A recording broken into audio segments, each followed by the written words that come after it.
have a revolt and a rebellion on our hands in this week's Torah portion. Moses, is confronted by Korach and his minions, and they basically rebel against the authority of Moses and Aaron. They deny his divine appointed role amongst the Jewish people, and they are really threatening the whole basis of Judaism and the Torah, etc. And Moses' reaction is interesting. One of the things he says is, he asks Datan and Aviram, two of the leaders of the revolt, he says, come and speak.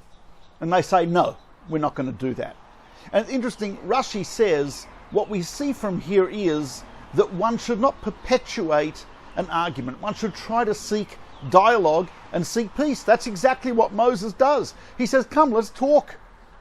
You've got a grievance. You've got an argument. Don't just ignore the other person. Don't just rebel against the other person, but you need to speak. Communication is absolutely incredibly important. And that's what Moses teaches us in that one verse where he says, come and speak to me. And Rashi tells us this is an eternal lesson, whether it's a public field, whether it's individual, whether it's in the family, whether it's in business. Dialogue is incredibly important. Don't shut the other person down. Don't deny their right to speak. Don't deny their right to express the opinion. Have them express the opinion. You want to argue with it? Argue with it. If you want to appease them, appease them. You want to seek peace, but you have to have the dialogue. And that's what Moses teaches us in this incredible lesson here. Here are people who are threatening the whole basis of the Jewish people, which is pretty wild stuff. At the very beginning of the Jewish people, the destiny of the entire world, etc., spiritually, morally, based on this, and they're threatening it. What's Moshe's reaction here? He says, let's talk. Amazing.